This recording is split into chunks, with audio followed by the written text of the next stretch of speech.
Fala pessoal, bom dia. Estamos começando aqui hoje no sábado, pelo período da manhã. A gente atrasou, não era pra gente ter divulgado na semana passada, mas teve alguns problemas técnicos aqui. Ainda estamos regravando hoje o nosso podcast do Hitler e o nazismo. Antes de mais nada, se inscreve aqui no canal, ative o sininho para acompanhar os próximos conteúdos.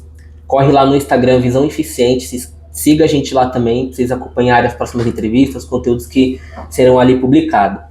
Hoje, mais uma vez, né, porque da semana passada já esteve aqui conosco, estou recebendo pessoa mais que especial aqui, é uma honra imensa novamente recebê-lo aqui, professor Michael, professor de História.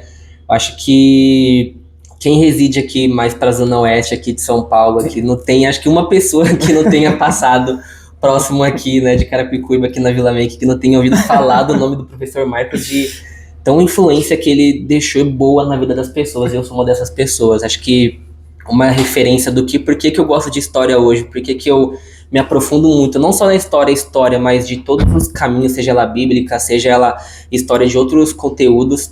Acho que a maior referência para mim é o professor Michael. Tem algumas outras também, mas acho que a principal é o professor Michael.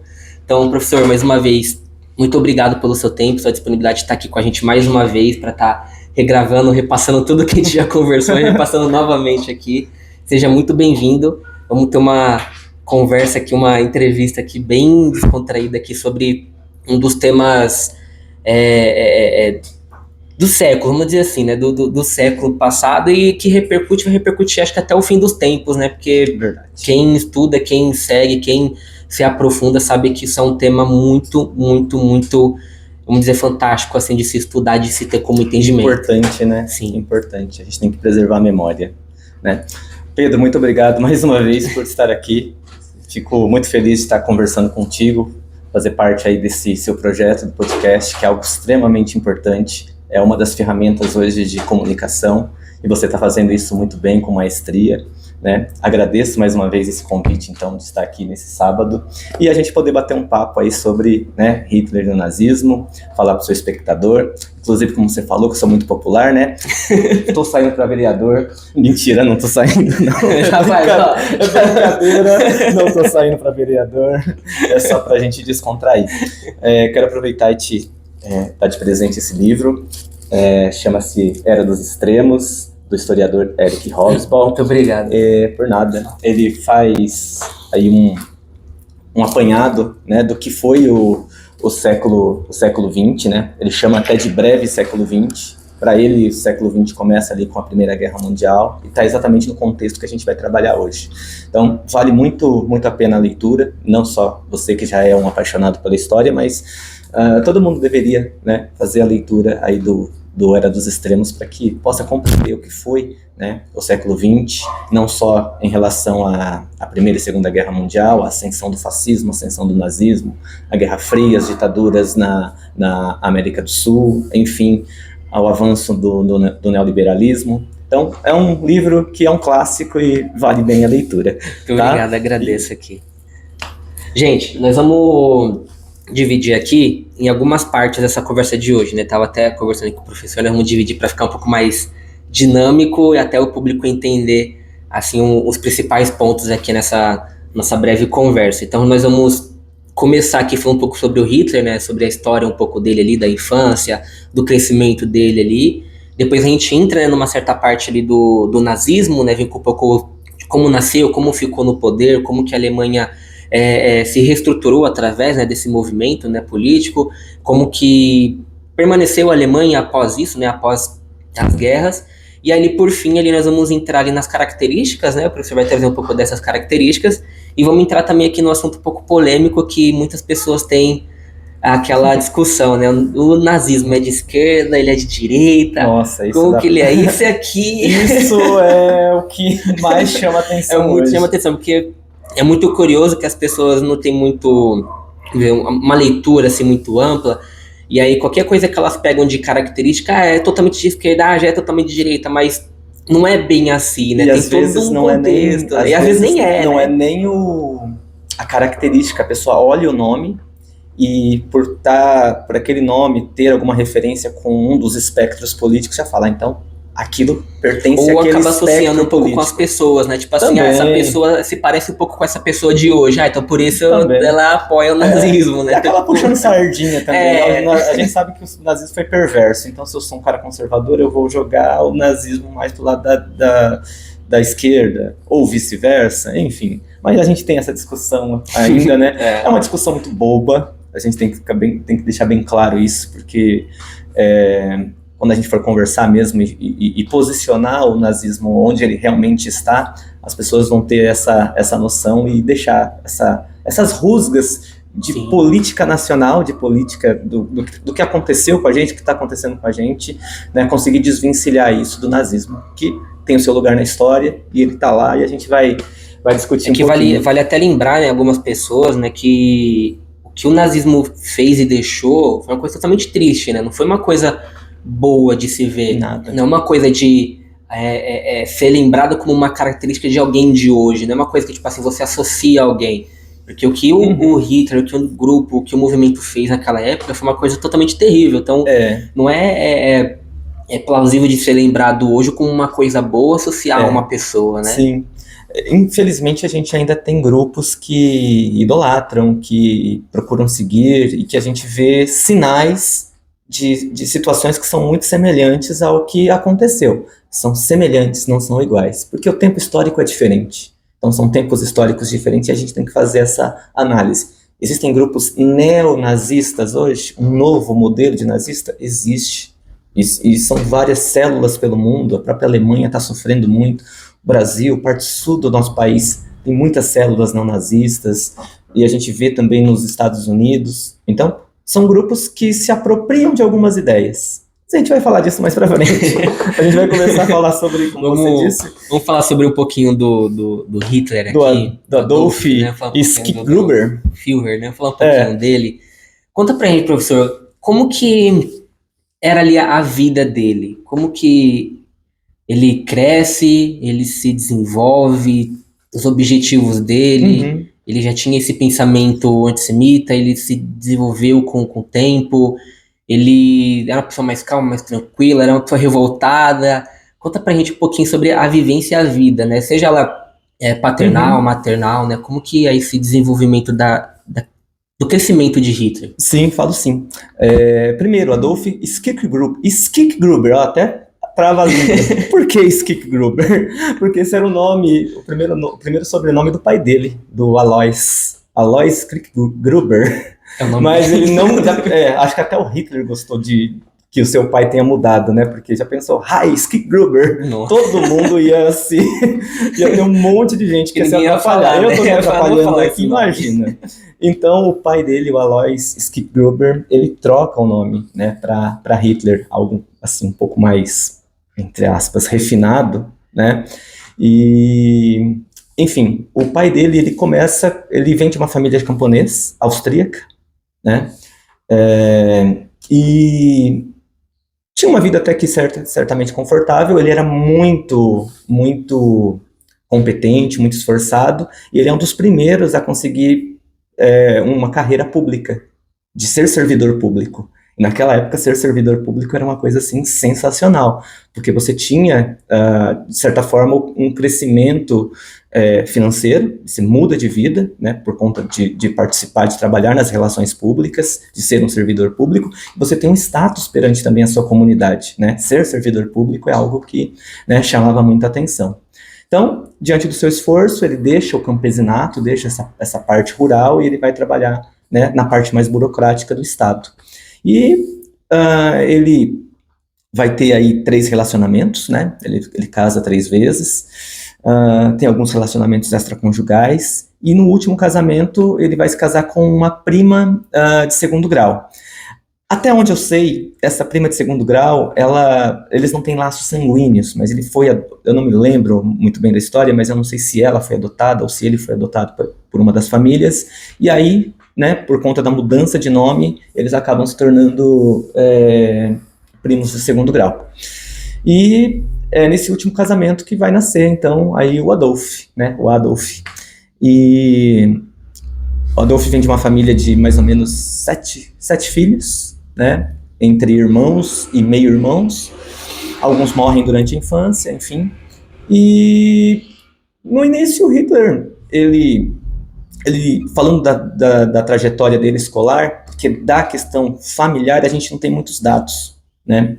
Eu li a biografia do Ian Kershaw, é um dos grandes especialistas do nazismo, enfim, e é até considerada uma das obras definitivas da biografia de Hitler. Existem outras também muito boas, mas não há muitos dados para a gente falar muito assim mais profundamente sobre a vida dele, com a família, enfim. O que a gente sabe é que ele não era um bom aluno, né? Não pela questão de dificuldade, né? Alguns professores lá no relato do livro falam que ele tinha uma capacidade cognitiva muito boa, porém ele era muito presunçoso, ele era muito arrogante, e ele já tinha um espírito de liderança e ele não gostava de ouvir muitas pessoas, né?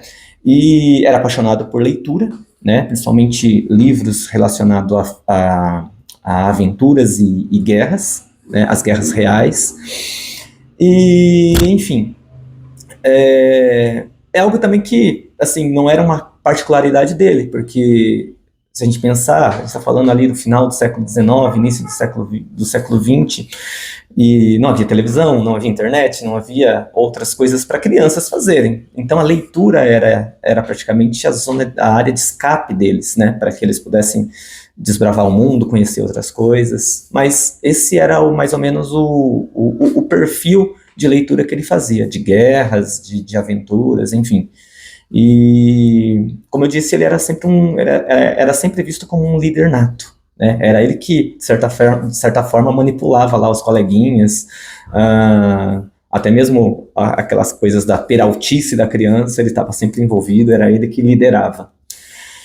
Quando ele cresce, ele já vai começar a ter alguns problemas, principalmente de relacionamento com o pai, porque o pai queria que ele seguisse realmente a trajetória dele, né, de ser um servidor público, enfim, de seguir essa área, né, área acadêmica, depois trabalhar para o Estado, e ele sempre gostou dessa questão da aventura, da leitura, da poesia. Ele gostava muito de arte, de uma forma muito peculiar, mas ele gostava da arte, enfim.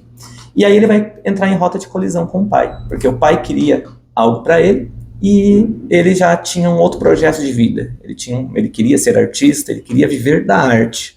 Enfim, o pai dele acaba falecendo, e aí ele se torna um pouco mais livre. Ele se torna um pouco mais autônomo, porque a mãe dele, de certa forma, não batia muito de frente com ele. A Clara Hitler, ela não batia de frente com ele. Ela bajulava ele, sabe? Aquela ideia de colocar assim embaixo da asinha e cuidar do filhinho, era mais ou menos isso. Tanto é que Hitler ele tinha um amor incondicional pela mãe, né? No livro que ele escreveu, né, Minha Luta, eu não me atrevo a falar em alemão aqui, porque eu não lembro da pronúncia, não sei falar, mas na tradução é Minha Luta. Ele sempre fala ali, ele sempre escreve com carinho sobre a mãe dele, né? Mas ele pisou na bola, porque quando ele se torna autônomo, né, ele acaba abandonando os estudos. Ele diz que ele tem uma doença e ele não consegue acompanhar. Não se sabe, não há assim, evidências mesmo se realmente ele estava doente, ou se ele aproveitou daquela situação de fragilidade da mãe, da família, para simplesmente abandonar os estudos. E ele ficava em casa, porque o pai deixou uma boa pensão. Eles se mudaram para um apartamento na cidade de Linz, na Áustria, uma cidade um pouco maior. E ele, de certa forma, vivia dentro do quarto, como eu disse, fazendo leituras, desenhos, lendo poesias.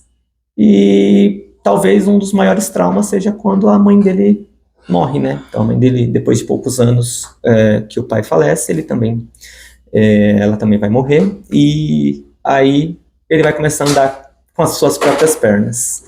E ele vai mudar para Viena, né? Uma cidade maior da Áustria, capital do Império Austro-Húngaro, né?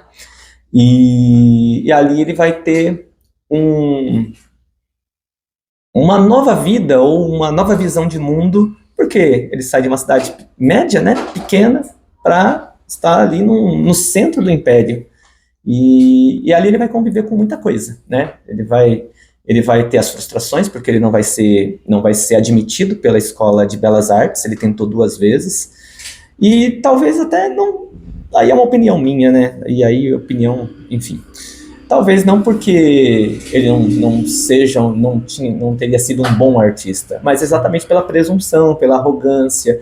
Ele era uma pessoa que não aceitava críticas. Olha, vamos fazer isso aqui e, de repente, o professor, olha, se você melhorar esses traços, se você melhorar essa questão aqui da profundidade, do desenho, sua obra vai ficar um pouco melhor, vai ficar legal, vai ficar bacana. E ele não aceitava isso. Né? Então ele já acreditava que ele já era um artista acabado, né? Que não precisava mais de nenhum tipo de informação, nenhum tipo de formação.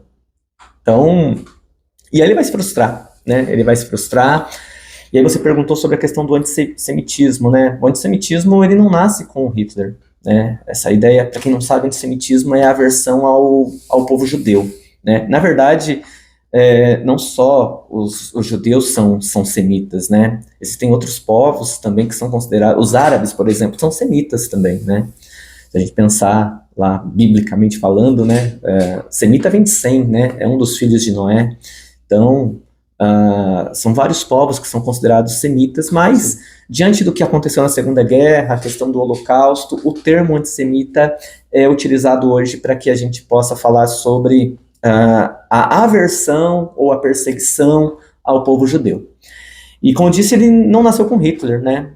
Os judeus eles sempre foram perseguidos historicamente, né? A gente lembra das diásporas judaicas, a gente lembra da questão do cativeiro da Babilônia, quando eles são expulsos realmente de Jerusalém e vão, assim, de certa forma, se espalhar pela Europa, principalmente, eles nunca foram bem vistos. E Viena respirava o antissemitismo também. Assim como as primeiras cidades, a cidade onde o pai dele vivia, também era uma cidade que, não vou dizer antissemita, mas existia características de não aceitar o estrangeiro. Então, isso vai formando a sociedade, né? Então, eu estou dizendo isso por quê? Porque a gente pensa, o Hitler é o grande responsável pelo antissemitismo no mundo. Não é. Ele é um produto do meio, ele levou o antissemitismo a situações exacerbadas, né, de uma maneira assim muito exponencial e muito cruel, mas a gente pode observar historicamente que o antissemitismo ele sempre existiu. Então é um produto do meio. E basicamente é isso. O período que ele está vivendo ali na Áustria é o período que vai começar a Primeira Guerra Mundial. Então, ali, toda aquela construção de mundo que a Europa Ocidental tinha construído, de trazer um bem-estar social para a população, de trazer desenvolvimento, de trazer riqueza, estava ruindo. É o período em que a chamada Belle Époque, ou Bela Época, ela estava ruindo. Então, todo aquele desenvolvimento que os impérios tinham construído, o Império Austro-Húngaro, o Império Russo, a própria França, o Império Britânico, a Alemanha estava dando seus primeiros passos para também se desenvolver, a Itália, tudo aquilo estava entrando em rota de colisão, e a Primeira Guerra ela é exatamente o resultado disso, desses conflitos que vão surgir, de uma crise do capitalismo, de uma crise desses impérios, e o Hitler está no meio de tudo isso, né? Tanto é que ele vai sair de Viena, e ele vai para a Alemanha, né? Porque ele tinha essa ideia de que ele era germânico, e ele tem razão nisso, porque os austríacos também têm uma ligação com os povos germânicos, enfim, mas ele tinha uma admiração muito grande pela Alemanha, tanto é que ele acreditava que a Alemanha que devia conduzir todos os povos germânicos. Então ele se alista para o exército alemão, e ele vai combater na Primeira Guerra, né? Ele vai chegar no máximo a cabo, porque os estrangeiros não poderiam passar dessa patente, então ele vai ser cabo, ele vai ser condecorado por bravura, ele vai ter 2 condecorações, uma eu lembro que é por bravura, a outra agora eu não me recordo, enfim, vai ser ferido também em uma batalha, e essa é a trajetória do Hitler, assim, inicialmente, antes dele se tornar esse grande expoente do nazismo. Vindo para essa parte agora do nazismo em si, como que surge esse movimento? Como que cresce esse movimento? Esse movimento, ele vem com o Hitler, ou já existia esse movimento e ele só meio que depois se tornou um personagem, vamos se dizer, principal, ou ele que traz essa palavra nazismo, ele que traz, ele que cria esse movimento. E aí como que isso se desenvolve, como que isso leva a Alemanha a ser um dos países mais temíveis e fortes daquela época, né? Porque a gente lembra que a Alemanha saiu totalmente ferida da Primeira Guerra Mundial, sendo até Muito. proibido de produzir armas. Sim, sim, Então, é verdade. tanto Hitler como as pessoas que estavam envolvidas com eles trouxeram, como que se dizer, o poder da Alemanha de volta, né? Dos países em volta olhar para a Alemanha e ver a Alemanha como uma grande superpotência. Então, como que iniciou isso? Como que o Hitler contribuiu e como que ele levou adiante isso? Sim. Podemos dizer que o nazismo ele não começa na Alemanha. Na verdade, as ideias, essa ideologia, né, ela não começa na Alemanha. A gente pode dizer que o nazismo ele é uma derivação de outro sistema que surge alguns anos antes, mas no mesmo contexto, que é o fascismo italiano. Então, o fascismo italiano ele vai ser essa resposta aos modelos democráticos que já estavam podemos dizer assim, desacreditados por maioria da população, e ele foi uma resposta exatamente aos grupos de esquerda que estavam se alavancando, que estavam ganhando espaço, né? E que a gente pode pensar que a Primeira Guerra Mundial ela terminou realmente com a Alemanha derrotada, humilhada, que não foi só a derrota, o Tratado de Versalhes ele realmente humilha a Alemanha. A Itália, ela sai muito ressentida, porque no primeiro momento ela entra do lado da Alemanha, ela é convencida pela Tríplice Entente a participar do lado deles, né? Ela abandona a Alemanha naquele cenário, mas quando termina a guerra, ela se sente traída também, porque ela não conseguiu alguns territórios que foram prometidos a ela, então algumas, entre aspas, premiações que ela receberia, ela acabou não recebendo, ela ficou ressentida. A Europa devastada, totalmente destruída, os impérios estavam todos ruindo, né? O Império Austro-Húngaro deixou de existir, o Império Russo também foi destruído, porque houve a Revolução Bolchevique, a Menchevique primeiro, depois a Bolchevique, com o avanço das ideias socialistas, com um avanço mais à esquerda, e isso vai trazer assim, uma série de ressentimentos e medo de uma galera que, de certa forma, vivia bem com o capitalismo. O capitalismo ali estava... a Primeira Guerra, ela é a representação de uma crise do capitalismo. E quando essas ideias mais de esquerda, de valorização mais do trabalhador, da igualdade, das ideias socialistas, elas começam a avançar, não só na Rússia, que deu certo, foi exitosa, essa galera que vivia, de certa forma, de privilégios, ela começa a ficar preocupada. Então é assim que nasce o fascismo, é assim que nasce o próprio nazismo. É uma resposta de grupos conservadores que não tinham coragem ou não tinham força de simplesmente fazer coisas muito mais, vamos dizer assim, não politicamente corretas contra os seus adversários. E aí é que surgem esses grupos reacionários, os reacionários radicais, aqueles que também, de certa forma, tinham alguns privilégios, mas tinham ali a coragem de fazer. E quando o fascismo ele surge na Itália, quem são as primeiras vítimas? São os comunistas. Ou seja, quando o nazismo ele surge também e começa a criação lá dos campos de concentração, quem são as primeiras vítimas? São exatamente os comunistas, são os grupos de esquerda, são os grupos que, de certa forma, eles não estavam contentes com aquele modelo de mundo, aquele modelo econômico, aquele modelo ideológico, e o fascismo e o nazismo, eles são verdadeiras respostas a esses grupos. Então, eles surgem exatamente nesse seio, nesse meio de uma Europa que está se reconstruindo e que as pessoas não acreditam mais na democracia liberal, de que a gente pode ter ideias diferentes, a gente pode conversar e, a partir da nossa conversa, tirar uma síntese para que a gente busque o bem comum. O fascismo e o nazismo, eles não têm essa ideia. Ou seja, é um Estado forte, autoritário e é pensamento único. Então é assim que surge, né? O nazismo ele é uma resposta.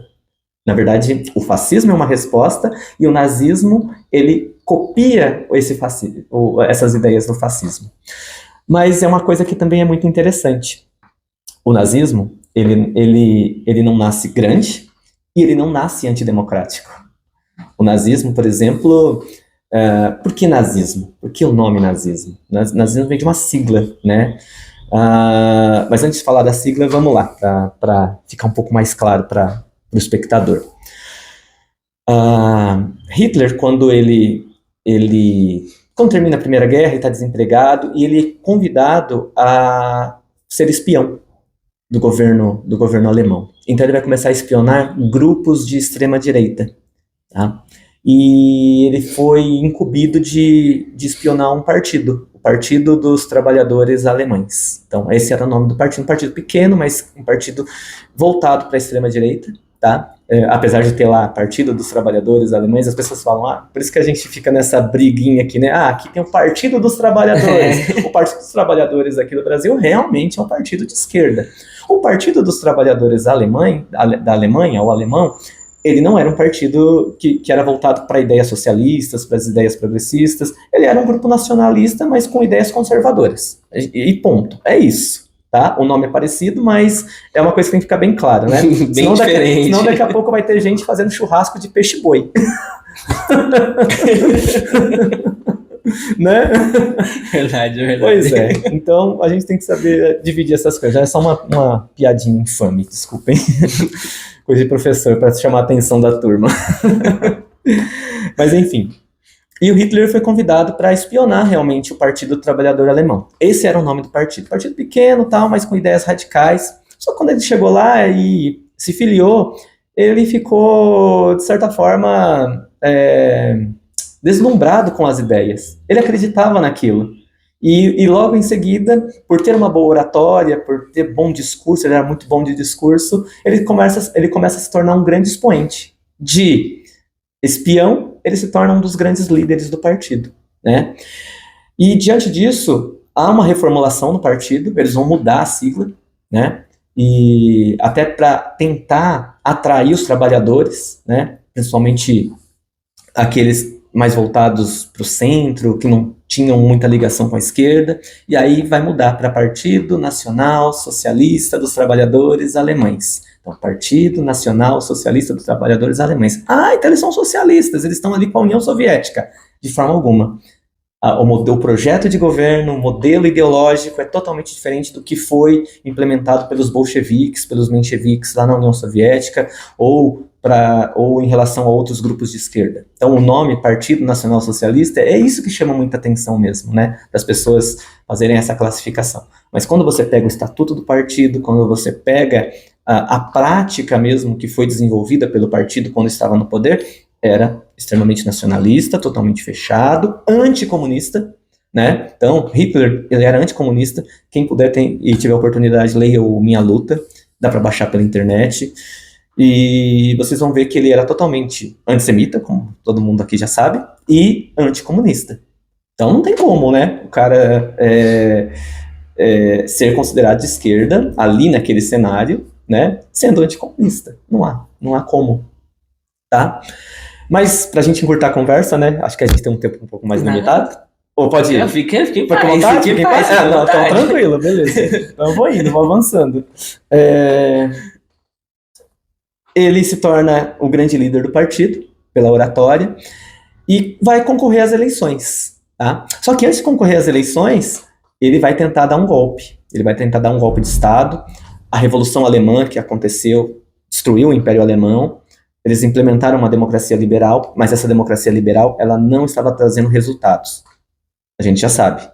Qualquer país que esteja dentro de uma crise econômica, nada funciona. Nada funciona. Então, ela estava destruída, estava tentando se reconstruir, em hiperinflação, né? As pessoas saíam com carrinhos cheios de dinheiro. Tem fotografias da época. Então, elas levavam um carrinho cheio de cédulas do marco alemão para comprar coisas básicas, comprar coisa para fazer o almoço. Então, a hiperinflação chegou um momento em que não valia mais o valor nominal da nota. Estavam se usando o peso. Você trouxe quanto de cédulas aí? Estavam usando o peso das cédulas para fazer troca de mercadorias. Então, foi uma coisa horrorosa. E essa democracia liberal da República de Weimar, ela não estava trazendo resultado, e esses grupos mais extremistas, tanto da esquerda quanto da direita, começam a ganhar espaço, né? Assim como aconteceu na Itália, os grupos conservadores, eles começam a apoiar esses grupos mais radicais do lado da direita. E eles também conseguem convencer os trabalhadores a apoiar também esse lado esse espectro político, né? Então, o Partido Nazista começa pequenininho, mas ele vai ganhando força. Então, ele vai ganhando evidência e ele, de certa forma, ele chega ao poder de forma democrática, tá? Ele vai chegar de forma democrática e vai ganhando espaço. Por eles conseguirem ter feito ali uma série de deputados, ter uma certa expressividade diante das últimas eleições, o presidente da época, que era o Hindenburg, ele vai convidar o Hitler, que era o presidente do partido, a montar um gabinete de governo. Então ele é convidado a ser primeiro-ministro, chanceler da Alemanha. Então é assim que o Partido Nazista ele chega ao poder, de forma democrática. Mas aí uma série de situações vão ocorrer para que o Partido Nazista ele deixe a democracia de lado e se torne exatamente um partido único e ditatorial. O que vai acontecer? O Hindenburg, que é o presidente da Alemanha, ele falece, ele vai morrer, já era muito idoso, tá? E existe uma situação ali que está pouco esclarecida ainda. O Reichstag, que era o parlamento alemão, ele pega fogo, né? Ele vai pegar fogo, vai ser incendiado, na verdade, e diante dessa situação, quem é que eles vão culpar? Os comunistas. Alguém tem que levar Alguém vai ser culpado. Então, eles vão culpar os comunistas. Nesse inteirinho, nesse contexto, Hitler, ele se aproveita dessa situação para unir todos os poderes. Né? Parece o Capitão Planeta, vão unir todos os poderes, não, mas enfim. Ele vai unir todos esses poderes, que é de presidente e de primeiro-ministro. Então, ele vai concentrar todo o poder do executivo nas suas mãos, e aí é que começa a ditadura do nazismo. Ele vai começar exatamente com essa situação. Então, os comunistas vão ser perseguidos, muitos vão ser levados para campos de concentração, e Hitler começa a governar com mão de ferro, né? Tanto é que, a partir desse momento, ele não quer ser mais chamado de Hitler, ele quer ser chamado de Führer, que significa o líder da nação, o guia da nação. E aí começa esse processo de perceber que o nazismo ele não era só mais algo relacionado à política. O nazismo era algo totalitário.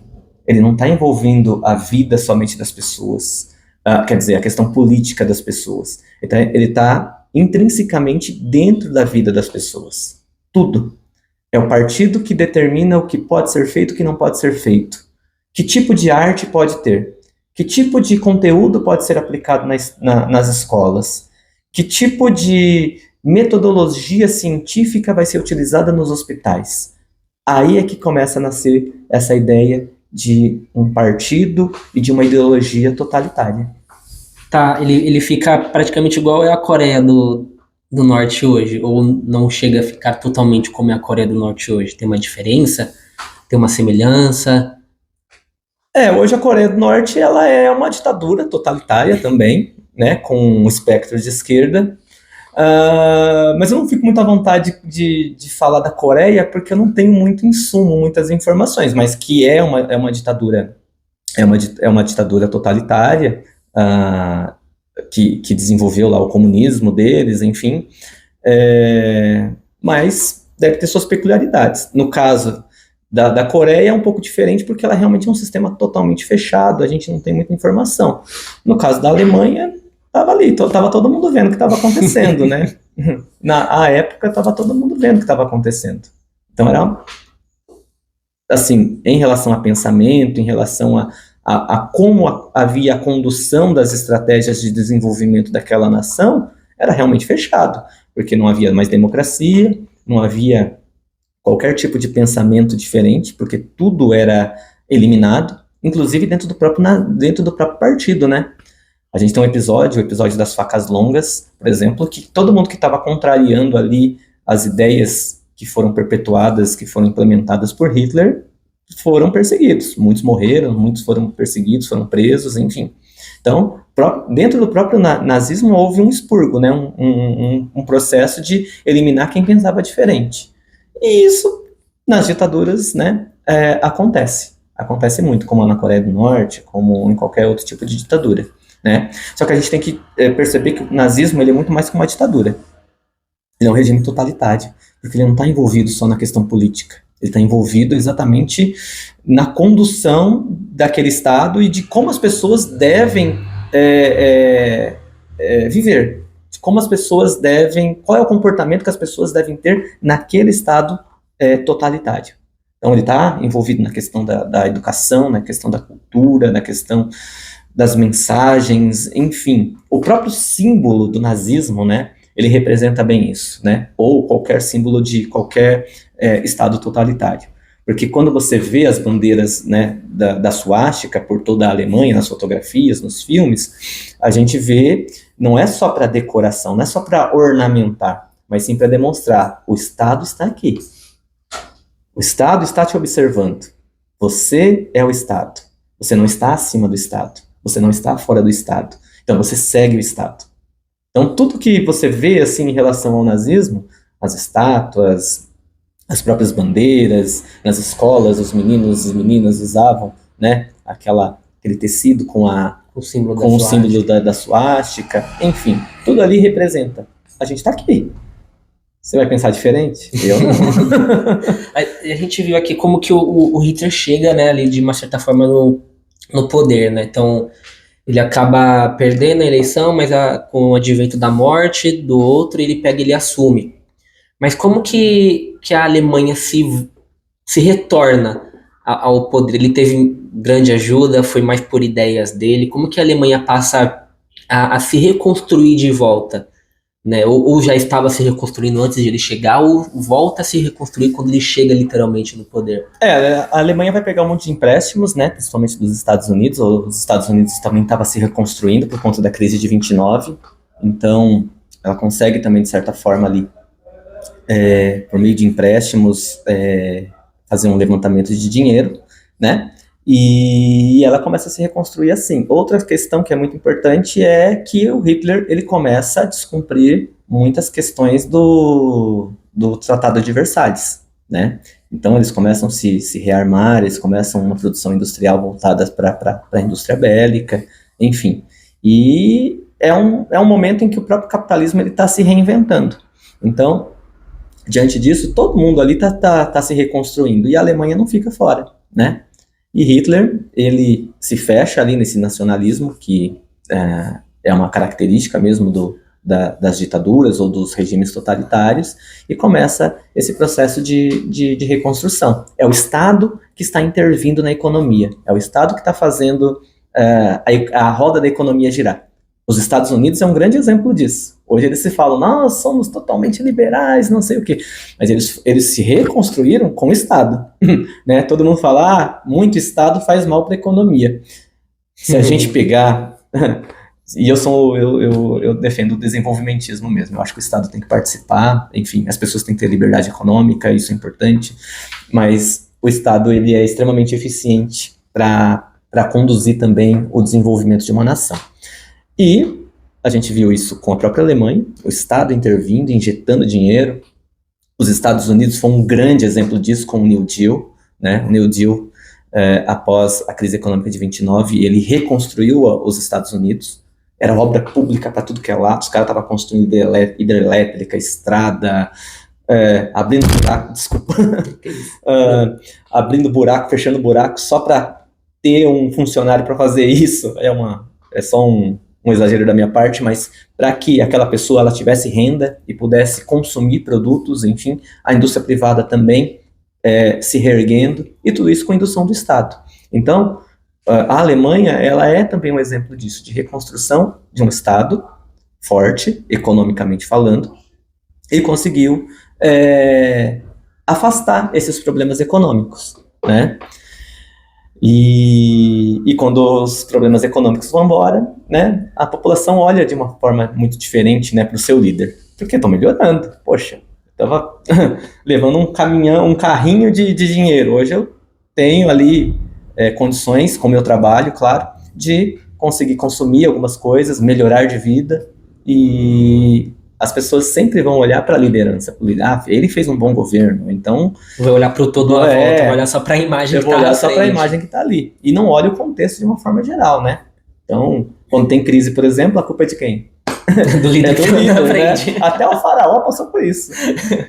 No Egito Antigo, até os faraós passavam por isso. Quando tinha seca, por exemplo, a culpa é do faraó, porque ele é o representante de Deus na terra. Pô, vamos eliminar o faraó. Entrando para a parte agora do antissemitismo aqui, né? Pelo o ódio ali do Hitler pelos judeus.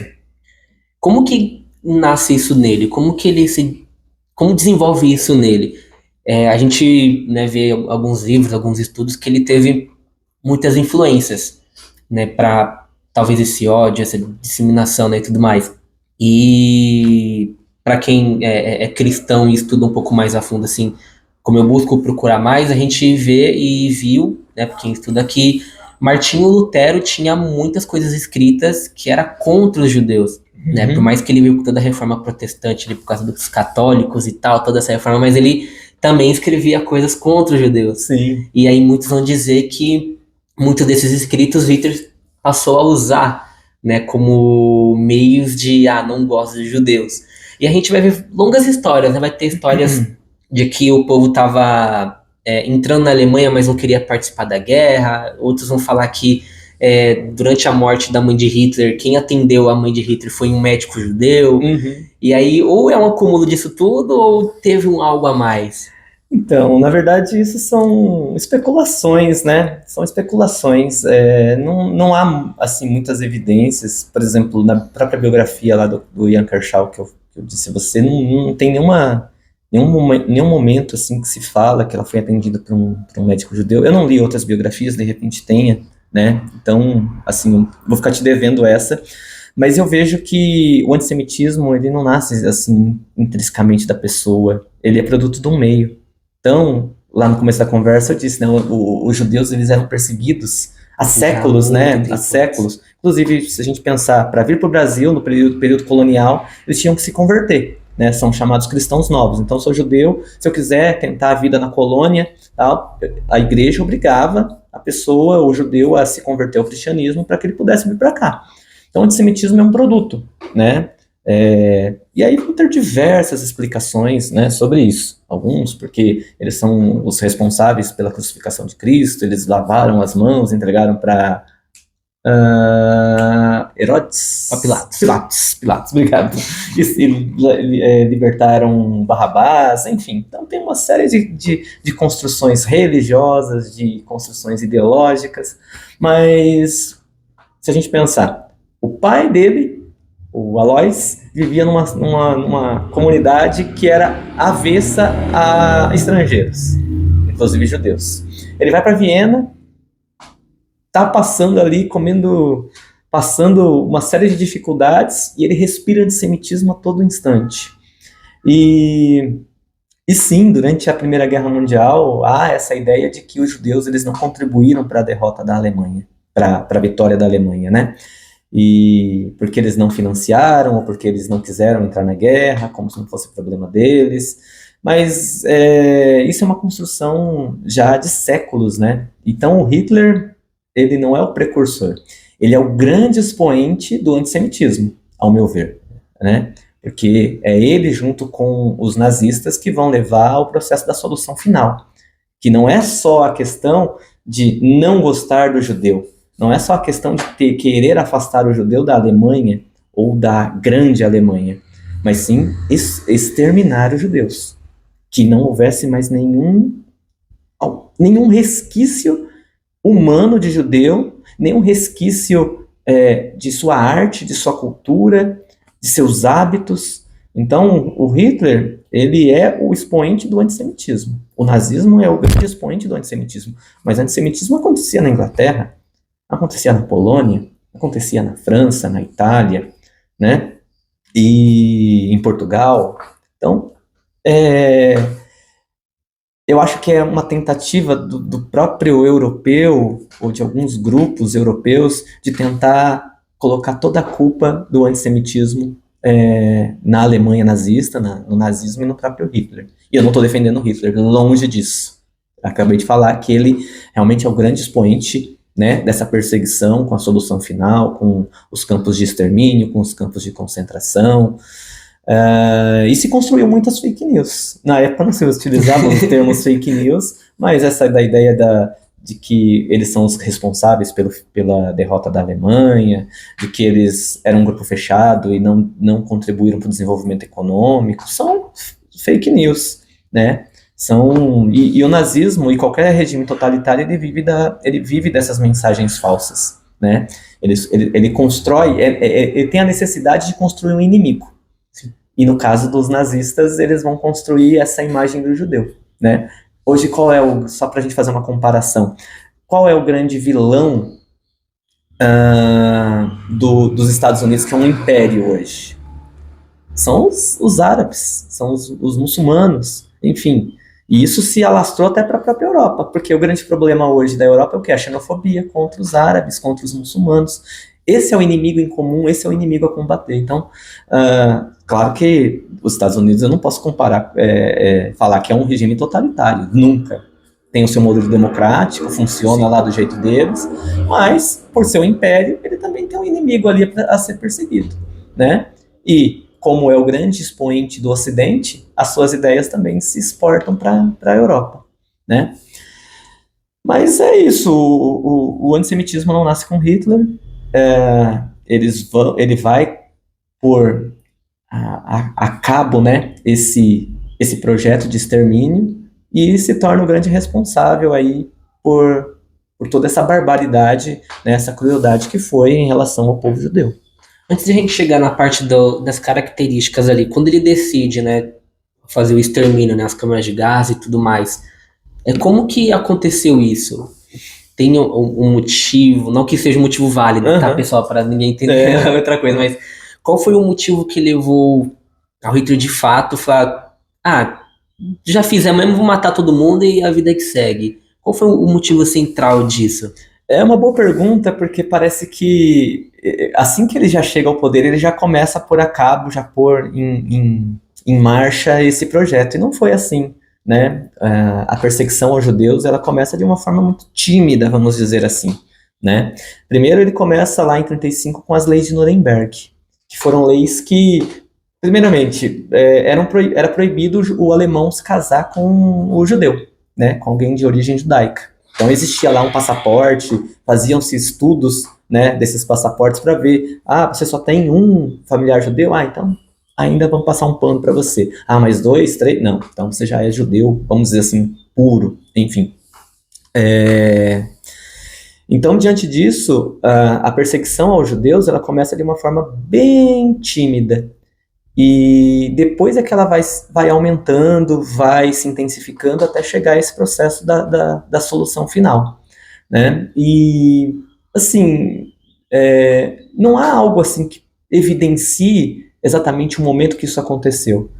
Hitler, quando ele está no poder, quando já está chegando ali, já durante a guerra, já quando ele percebe que as coisas estão degringolando, que a Alemanha está passando por um período de dificuldade, exatamente nos campos de batalha, ele está ensandecido, né? E exatamente nesse processo que começa as deportações, já começa o aumento das construções de campos de concentração para que houvesse realmente esse extermínio, né? Mas não há algo assim,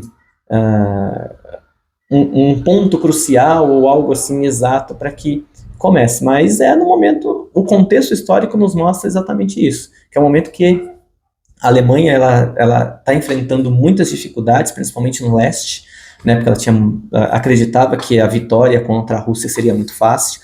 Lá foi muito difícil, tanto é que saíram derrotados, né, eles tiveram que recuar. Foi a primeira vez que o exército alemão ele recua na guerra, naquele momento, né. Eles não conseguem invadir a Inglaterra, a gente sabe disso, né? Mas eles não tiveram que recuar, porque eles não tinham nem avançado. Agora, no caso da Rússia, estavam muito próximos de Moscou, né? E tiveram que recuar depois da Batalha de Stalingrado. Então, são momentos ali que deve ter dado uma mexida ali na mente do Hitler, né?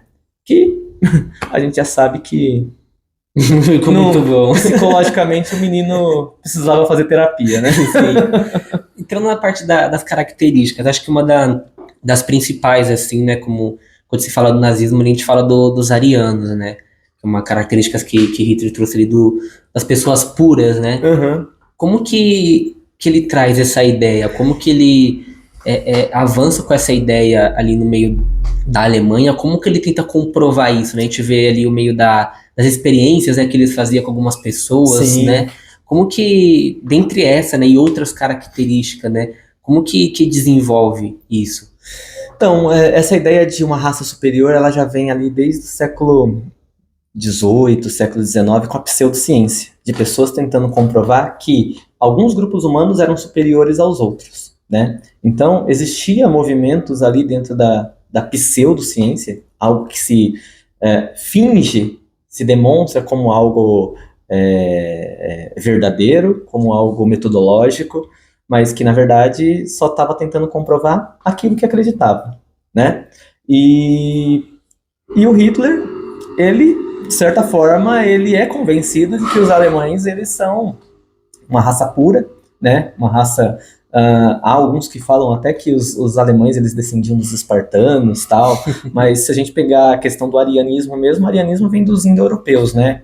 E acreditava que o povo germânico era aquele que realmente tinha se confirmado, se concretizado como uma raça superior, uma raça pura, e por conta disso eram os responsáveis por conduzir todos os outros ao desenvolvimento. E aqueles que não teriam condições de evoluir deveriam ser eliminados. Então, árabes, negros, africanos, né?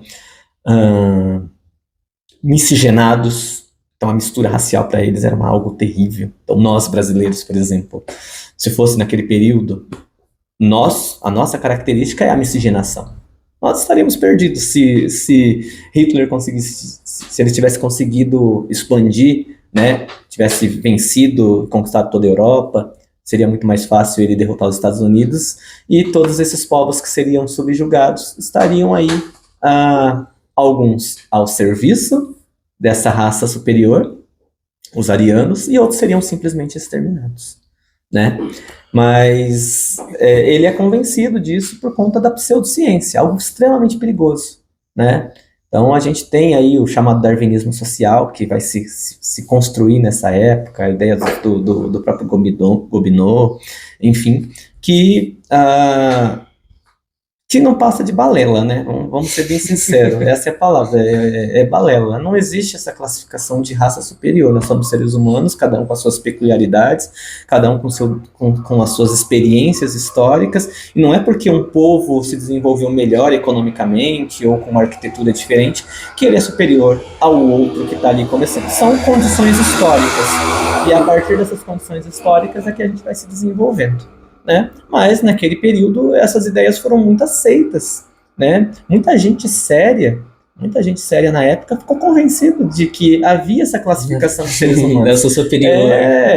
E é perigosíssimo isso, né? Porque até gente boa mesmo, não mal intencionada, acabou caindo nessas armadilhas da pseudociência. A gente tem que tomar muito cuidado com o discurso, a gente tem que sempre buscar informação para a gente sempre ter um contraponto, né? Não acreditar em tudo que se vê. E naquela época aconteceu isso. Hoje acontece isso, né?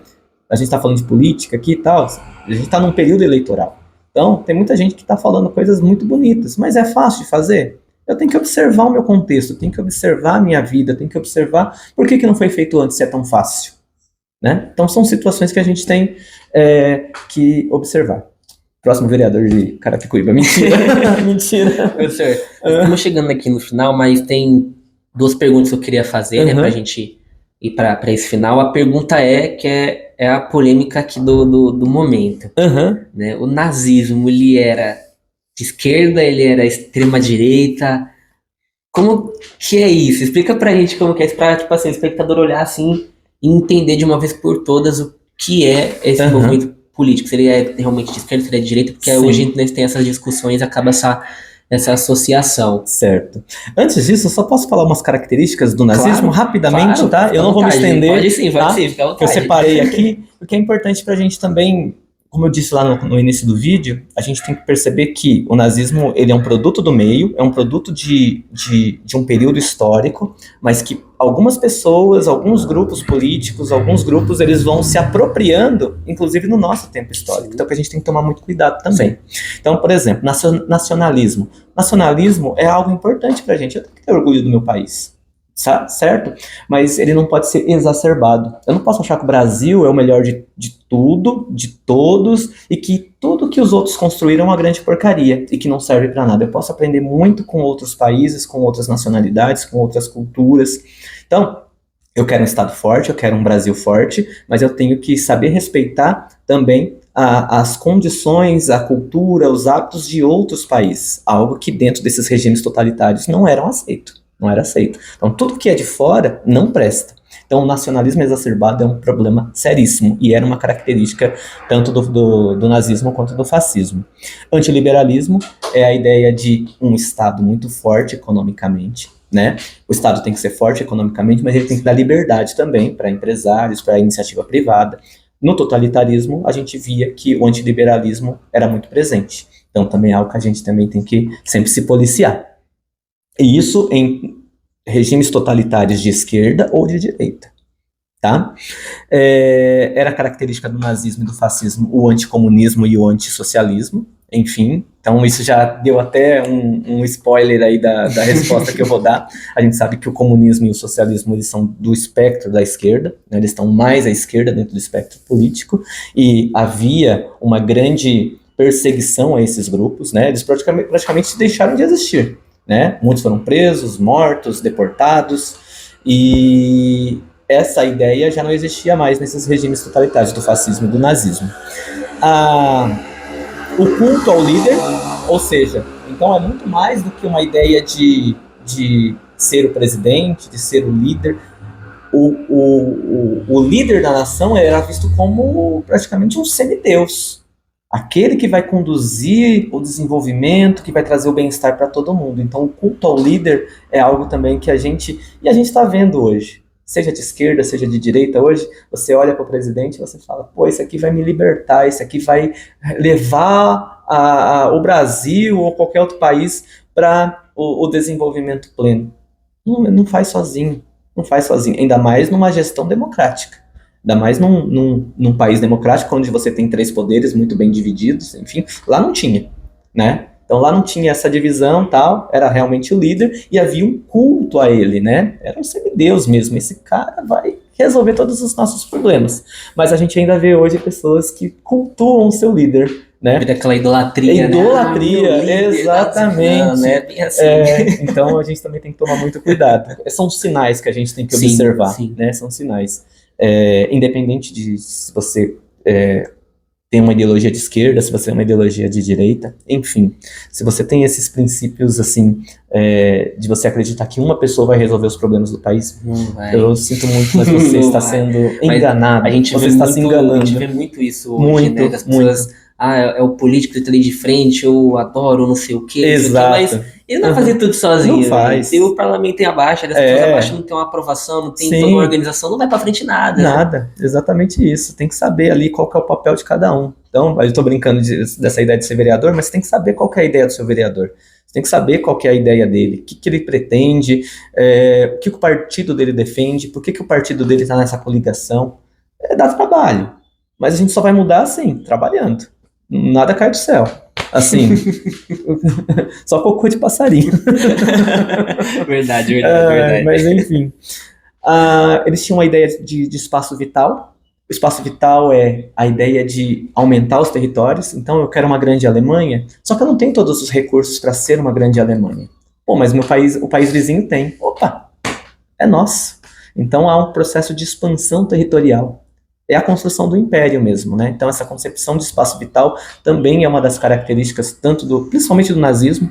A Itália também teve ali de certa forma, durante a Segunda Guerra, uma expansão territorial, mas a Alemanha, como a gente pode observar, estudando a Segunda Guerra, eles queriam dominar toda a Europa e depois, consequentemente, o mundo, né? Então começa ali invadindo a Áustria, os Sudetos, a remilitarização da Renânia, a Polônia, e aí já começa a Segunda Guerra Mundial. Em poucos meses eles aplicam a Blitzkrieg que vai conquistando Noruega, Holanda, França, e assim vai, norte norte da África. Então é a ideia da expansão do espaço vital, porque eles precisam de recursos para que eles realmente demonstrem o que são, né? Entre aspas, superiores. Entre aspas. E o racismo. O racismo é algo, é uma característica marcante desses regimes totalitários. Não só da questão de se achar superior, da questão étnica, né? Mas também a questão cultural. É isso em relação às características do nazismo, tá? Agora, a pergunta que não quer calar pergunta... Essa é a cerejinha do bolo. Vamos para deixar o povo bem...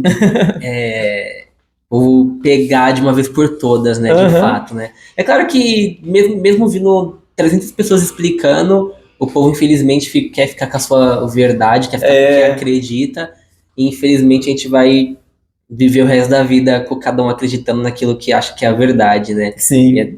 Pode vir qualquer pessoa, pode vir qualquer professor, qualquer teólogo, acho que pode vir até Deus aqui, quem for, a pessoa fica com a sua verdade. Pensou Deus chegar aqui e falar, é de direita? É de direita. Não, Deus, você tá enganado. Tá enganado. Você tá caindo em fake news? Então, como que é? Ele é de direita, ele é de esquerda? O nazismo ele é de extrema esquerda, olha só, de extrema direita. O nazismo ele é de extrema direita. É o que eu disse lá no início, né? Já dando alguns spoilers. O nazismo ele é uma resposta de grupos conservadores que, de certa forma, entregam o poder político a esses extremistas para que eles pudessem combater o seu inimigo próximo, o inimigo ali mais próximo mesmo. Qual que era o inimigo iminente do capitalismo naquele momento? O avanço da esquerda, dos comunistas, dos socialistas, avanço dos trabalhadores, dos proletários, enfim.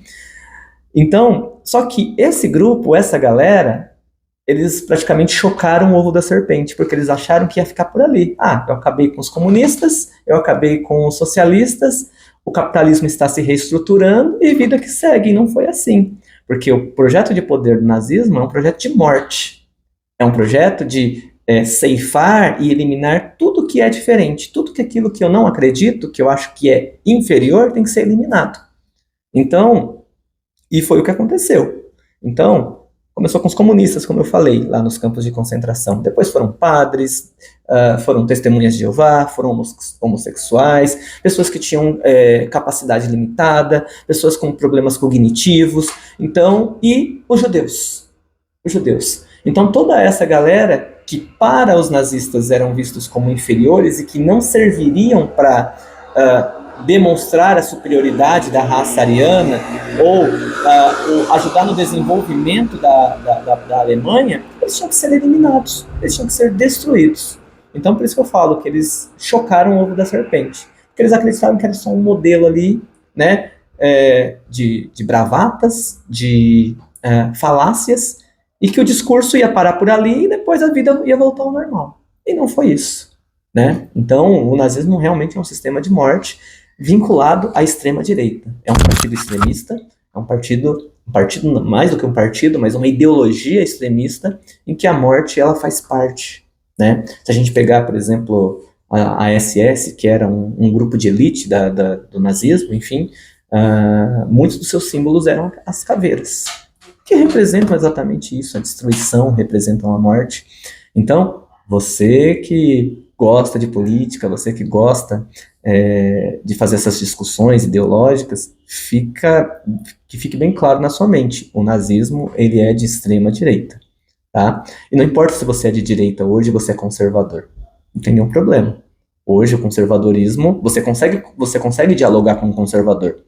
Eu consigo dialogar e conversar com uma pessoa que é conservadora. Eu não sou conservador, eu sou progressista. A minha linha de pensamento ideológica, ela está mais à esquerda, tá? Mas eu não sou uma extrema esquerda. E eu consigo conversar com um conservador tranquilamente. Eu vou expor as minhas ideias, eu vou ouvir o meu interlocutor também com muito respeito, e dali a gente tira uma síntese. Pode ser que daquela conversa não saia nada, mas a gente vai sempre se respeitar, porque a gente vive num ambiente democrático. Então é isso que a gente tem que aprender. E eu falo isso porque nesses últimos tempos, principalmente nas últimas eleições, a gente viu muitas pessoas perdendo amizade, não conseguindo conversar com uma pessoa que gostava muito, que, puxa, o cara pensa dessa forma, tal, e, então eu não vou mais falar com ele. Poxa, se não for algo extremo, se não for algo que, de certa forma, agrida a outra pessoa, por que eu não posso ter um diálogo com uma pessoa que pensa diferente de mim? Eu posso aprender também dessa forma, né? Porque eu não sou dono da verdade, você não é dono da verdade, então você apresenta a sua visão de mundo, eu apresento minha visão de mundo, a gente tira ali um senso comum, né? Um denominador comum, e a gente vê o que vai fazer, porque acredito que tanto os conservadores quanto os progressistas querem o melhor para esse país, né? Não dá para dialogar com extremista, que quer o fim, que quer a morte do outro. Esse tem que ser eliminado. Esse tipo de pensamento tem que ser eliminado. Não estou falando da pessoa, mas esse tipo de pensamento ele tem que ser eliminado de qualquer discussão política. Mas é de extrema direita. A gente vê tipo, isso em qualquer conversa, né? Porque tudo que é muito extremo é difícil de ser conversado. Né? Isso até no mundo do cristão também, né? Eu, por ser cristão, conheço muitas pessoas. Então, a gente vê isso até nesse meio, como a gente quer conversar com uma pessoa que é extremamente religiosa, mas que não estuda profundamente as coisas. É difícil de conversar com essa pessoa, porque você não consegue. Sim. Agora, quando a pessoa, tipo, ali estuda um pouco, ela é mais pacifista, mas ali um pouquinho ele dá pra conversar, igual falar com uma pessoa que é conservadora, que não é extrema direita, mas é conservadora, você consegue conversar. Claro. A mesma coisa ao contrário, falar com uma pessoa extremamente de esquerda, você também não consegue conversar. Nem a pessoa de esquerda consegue conversar com a pessoa de extrema esquerda. Não dá. Então é buscar esse equilíbrio, né? E é o que tem para hoje. É o que tem. Eu gostaria de viver num outro sistema econômico? Gostaria, mas as condições históricas me proporcionam isso? Não me proporciona. Então eu vou construir condições para que a gente busque o bem-estar. Né? Eu gostaria de viver num outro modelo de mundo, mas não dá. Não é só o querer, são as condições históricas que proporcionam isso, né? Sir, chegando aqui no fim, para a gente finalizar, como que a Alemanha sai de tudo isso?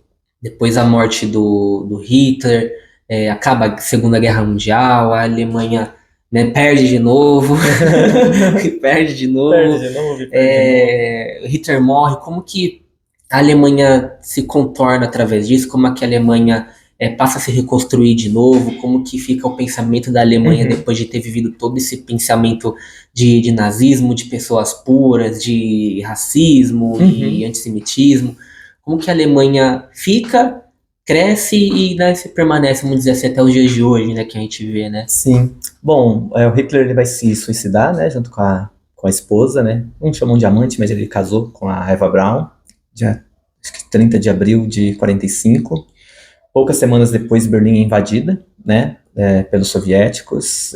Praticamente uma das últimas batalhas, e aí já tem a capitulação. Eles vão assinar um armistício, a Alemanha é derrotada, a Itália praticamente já estava também sendo derrotada, já tinha sido derrotada, o Japão vai resistir um pouquinho mais, mas até setembro, mais ou menos, e aí a guerra vai terminar mesmo assim com o Tribunal de Nuremberg lá em novembro de 45, aí a gente já vê assim praticamente o fim desse conflito. E a Alemanha, ela vai ser uma área ela vai ser dividida em zonas de influência, né, pelos países vencedores. A União Soviética vai administrar a parte oriental da Alemanha, e Estados Unidos, Grã-Bretanha e França, a parte ocidental. Então ela vai ser dividida entre a Alemanha ocidental e oriental, e começa o processo de reconstrução. Esse processo de reconstrução ele vai ser encabeçado principalmente por Estados Unidos, na parte ocidental. Eles vão adotar agora, eu não me lembro se o nome é Plano Marshall, agora eu não vou me lembrar o nome mas eu acho que é o Plano Marshall. E a União Soviética ela vai fazer a mesma coisa, ela vai começar um processo também de investimento da parte oriental, tá? E ela vai conseguir se construir, né? Ela vai conseguir se reconstruir com a ajuda com todo esse investimento desses países que estão interferindo ali na sua política. e se tornar uma das grandes economias, né, do século XX, século XXI. Ela é uma potência econômica, uma potência fabril, industrial, né, química, enfim. E a questão do nazismo é muito presente para eles, né? Eles não escondem a história do nazismo, né? A gente tinha que aprender muito com eles em relação a isso, porque toda a sociedade tem as suas feridas, né? A gente, por exemplo, a gente tem duas feridas aqui muito marcantes: a escravidão, que é a principal, que a gente não consegue se livrar disso, e um dos grandes problemas do desenvolvimento do país é a escravidão. E a gente tem a ditadura, que também é muito difícil se culpabilizar aqueles que perseguiram pessoas politicamente, mataram, assassinaram outras pessoas que eram opositores. Então, os alemães, eles conseguem, de certa forma, manter isso vivo para a questão da memória. Não para exacerbar, não para exaltar, mas falar, olha, a gente tem uma história aqui, uma ferida muito grande, e que as próximas gerações, elas têm que conhecer para que não repitam, né? Para que não repitam e que, de certa forma, possam conduzir o país de uma forma muito mais humana, né? E perceber os sinais também, né? Perceber, olha, em algum momento da história a gente passou por isso, a gente vai ter que repetir, vocês querem repetir isso? Então é muito presente em memoriais, nas escolas, é um assunto presente e extremamente importante para que, né, não se repita. Professor, muito obrigado mais uma vez pela presença aqui de novo.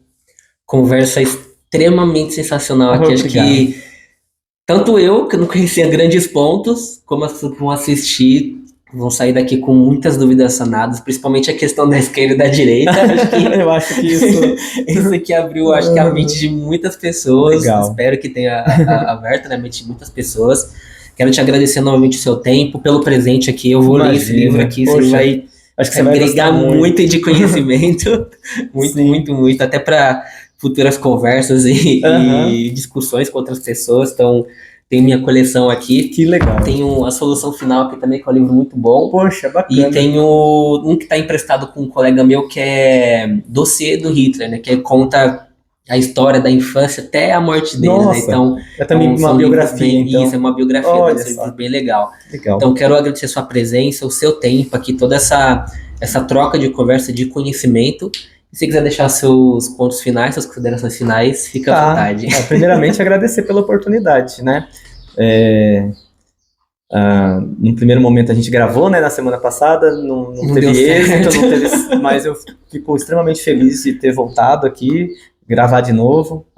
O Arthur, você tá gravando aí, né? Beleza, aqui, tá gravando, beleza. Agradecer então a você pelo espaço, pela oportunidade.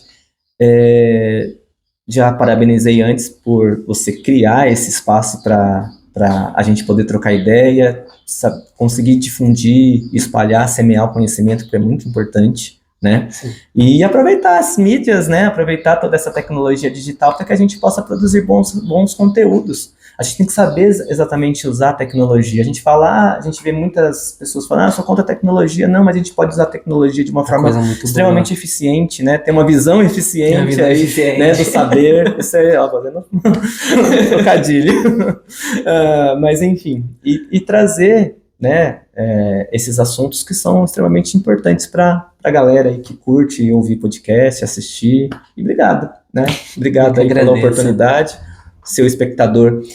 O que eu fiz aqui foram generalizações, eu trouxe um apanhado geral, assim, e posso ter me confundido em algum momento ali com alguma data, alguma questão, mas nada intencional, nada de querer mudar, né, mudar a história. Às vezes a gente passa por isso, acontece mesmo. Então, se isso aconteceu, eu vou assistir, né? Aí eu coloco lá nos comentários lá algum ponto que não tenha ficado claro ou que eu acabei me confundindo, tá? E é isso, cara. Muito obrigado mesmo. Foi uma oportunidade incrível aí para, né, a gente conversar um pouquinho sobre o nazismo, sobre Hitler. E você já deu um spoiler também. Leia, exatamente. Você falou, eu vou ler. E você que está assistindo também. Leia o livro, né? gente, ó. Leiam, busquem informação, né? E porque aqui é só exatamente uma generalização.